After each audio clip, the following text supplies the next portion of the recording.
দুধ কচু বা মান কচু যে যেটাই বলেন না কেন, আজকে একদম নিজেদের জমি থেকে তুলে এনে টাটকা মুরগির মাংস দিয়ে রান্না করব। জানি না কেমন হবে খেতে, রান্না করার সময় একটু ভয় কাজ করছিল, তবে ঘ্রাণটা আর কালারটা দেখে মনে হয়েছিল মাশাল্লাহ অনেক লোভনীয় হবে। আজকে কিভাবে মান কচু রান্না করলাম সেই নিয়ে আজকে একটা ছোট্ট রেসিপি শেয়ার করছি। হ্যালো এভরিওয়ান, কেমন আছেন সবাই? আই হোপ সবাই ভালো আছেন। আলহামদুলিল্লাহ আমরাও ভালো আছি। অনেক দিন ধরে চিন্তা ভাবনা করছি, অনেকেই তো দেখি কচু দিয়ে মুরগির মাংস রান্না করে খায়। আজকে আমিও কচু দিয়ে মুরগির মাংস রান্না করব, সেজন্য সকাল সকাল হাজব্যান্ডকে নিয়ে মাঠে চলে এসেছি। আমাদের বাড়িতে সচরাচর সব রকম সবজি আমরা চাষ করে থাকি, সেজন্য আর বাজার থেকে কিনে খাওয়া লাগে না। এই যে বাড়ির আঙিনায় কত বড় এরকম কচু গাছ আছে তার ঠিক নাই, সেখান থেকে একটা বড় কচু তুলে এনেছি, তার বাকি অর্ধেকটুকু নিয়েছি আর বাকি অল্পটুকু রেখে দিয়েছি। পরবর্তীতে এটা লাগালে সেখান থেকে আবার কচু গাছ বেরোবে। কচুগুলো সুন্দর করে কেটে ধুয়ে পরিষ্কার করে নিয়েছি। এখন কচুগুলো সুন্দর করে ভাপিয়ে নেব। এই কচু মূলত ভাপিয়ে রান্না করতে হয়। বানানোর সময় একটু লবণ দিয়ে দিয়েছি যাতে সিদ্ধটাও ভালো হয়, পরবর্তীতে যেন গালটা না ধরে। কচুটা কিছু সময় ভালোভাবে ভাপিয়ে নেওয়া হয়ে গেছে। এবার মশলাগুলো এখানে দিয়ে কড়াইতে সয়াবিন তেল দিয়ে কষানো শুরু করে দিয়েছি। মুরগির মাংস রান্না করতে যেগুলো মশলা ব্যবহার করা হয় সেইগুলো মশলা এখানে দিয়ে এখন ভালোভাবে কিছু সময় মশলাটা কষিয়ে নেব।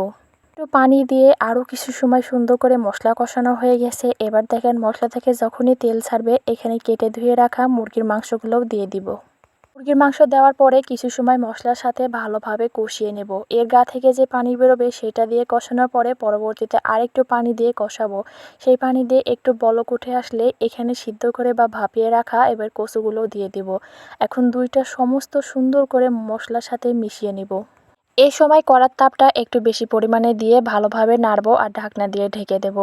এরকম করে সিদ্ধ করতে করতে একদম প্রায় সিদ্ধ হয়ে যাবে আর রান্নাটাও প্রায় শেষের দিকে হয়ে আসবে।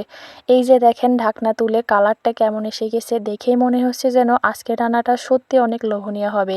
আমি আজকে প্রথম এই রান্নাটা করছি, জানি না খেতে কেমন হবে, একটু ভয় কাজ করছিল, তারপরও মনে একটু সাহস নিয়ে রান্নার করছি। অনেককেই দেখেছি অনেক রকমভাবে মুরগির মাংস দিয়ে অনেক সবজি রান্না করে খাই। আমিও ঠিক তেমনটাই খেয়েছি, কিন্তু কচু দিয়ে আজও কখনো রান্না করা হয়নি।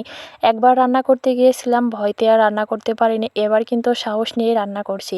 যাই হোক, কচুটা একদম সিদ্ধ হয়ে গেছে, ঝোলের পানিটাও দিয়ে দিয়েছি। এখন লাস্ট পর্যায়ে একটু জিরে ভাজা দিয়ে ভালোভাবে নেড়ে চেড়ে নামিয়ে নেব। দুধ কচুটা এত পরিমাণে সিজেছে যা বলার বাহিরে ছিল। চিন্তা করছিলাম হয়তো বা সিজবে না, কিন্তু এত পরিমাণে সিজেছে একদম গলা গলা হয়ে গেছে।